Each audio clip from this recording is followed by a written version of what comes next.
This episode of Techno Buffalo is brought to you by Gamefly. Welcome back to another episode of Rhett and Just Rants, the show where I rant and rave on anything from the world of electronics and sometimes outside of it.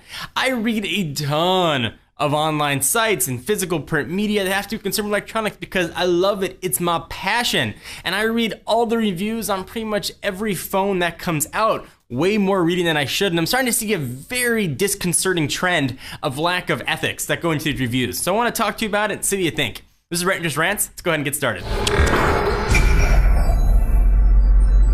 So the past few days, there's been a ton of new phones that have come out, at least embargoes that have lifted on these phones so we could share our reviews with you. I'm talking about Galaxy S4, BlackBerry Q10, and some others. And there's been a ton of reviews and written posts and video posts that are coming out about it. Now, I've talked in the past about journalists not being honest about how long they've used devices. We get devices the same day they have. I've been there when they've handed them physically to other sites, and then they'll post a review the next day claiming 3 days of battery life. That's just not honest. So I've obviously talked about what we're doing with our pledge and how we'll tell you exactly how long we used a phone. And I urge all the commenters on every site that they're reading to ask the journalist who wrote that piece or did the video to disclose how long they used the device. I think you guys have a right to know. If someone will use it for 2 days, that's fine, but you should know how long that was so you can base your opinions on reviews that might be more valid to what you want. But that's not the point of this video. I was reading a review on a particular phone and I saw that the journalist who wrote it was not only lying to the audience, but beyond bias. Now listen, I know everybody likes to call people biased, but I think the majority of commenters don't really know what that means.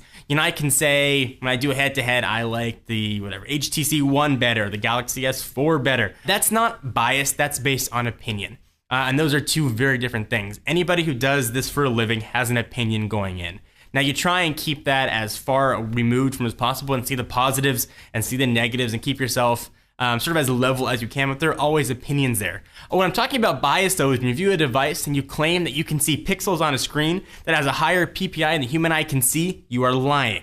Not only is that not honest, but you are completely swaying a product that might be a decent product just because you don't like it, or perhaps your pockets are being aligned elsewhere. Now, a lot of people say, hey, company paid you to do a good review, and for the most part, 99.99999% of journalists would never do that. Anybody with even a modicum of ethics and a company with even a little bit of ethics would never ask any journalist to do that.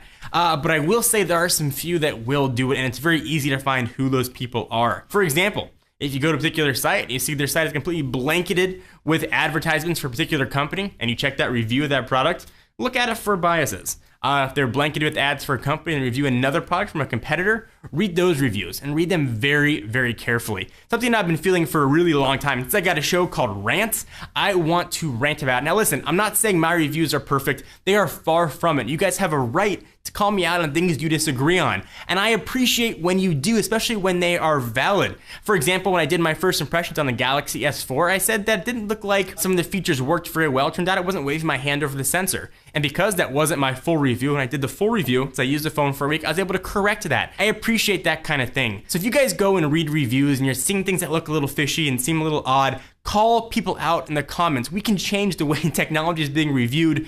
There's no surprise that people don't view traditional media as real media because people haven't gone the extra mile to make it real media. I'm not saying that video production has to be studio quality. I'm saying the words that are coming out of the mouse and the words that are written on the page, or at least the digital page, need to have some sort of ethics behind it. So call me out. You are welcome to. I am not immune from this at all. Call out every site you read, no matter how big or how small, on the BS. It's the only way we can get things better, we can improve, and there are a lot of unethical people out there, and it is infuriating because it creates a very unlevel playing field for those of us that play by the rules.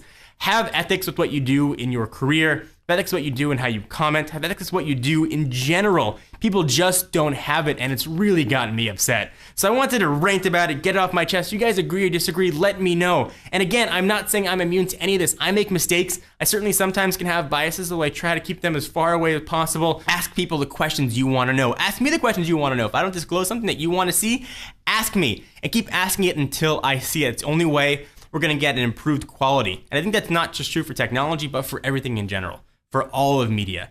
Ask the questions that need to be asked, get the answers. Don't just take things at face value. You deserve better, and we should be giving you better. And by we, I mean the entire industry. Love to hear what you guys think. So let me exhale, take a minute to thank our friends and sponsors at GameFly. GameFly is the largest online video game rental service and offers you a choice from over 7,000 new and classic titles across all consoles and handhelds. You want to check out the newest Call of Duty, Gears of War, whatever it might be, GameFly's got you covered. Plans start at just $15.95 a month. Members can rent up to 1 to 4 games at a time and keep them as long as they like, which is kind of cool. No late fees, no due dates, and shipping is always 100% free. When you're done playing a game, you can just send it back. They'll send you the next one on your list. If you really like a game you're playing, just click on Keep It. The GameFly website will sell it to you at a discounted price. They'll even mail you the case and manuals free of charge. Techno Buffalo fans get a free 15-day trial when they sign up. Go to gamefly.com/TechnoBuffalo, get a free 15-day trial to play all them games you've been hoping to play but don't want to shell out the money to buy them. Please check us out at TechnoBuffalo.com for the latest and greatest tech news. Hope you enjoyed this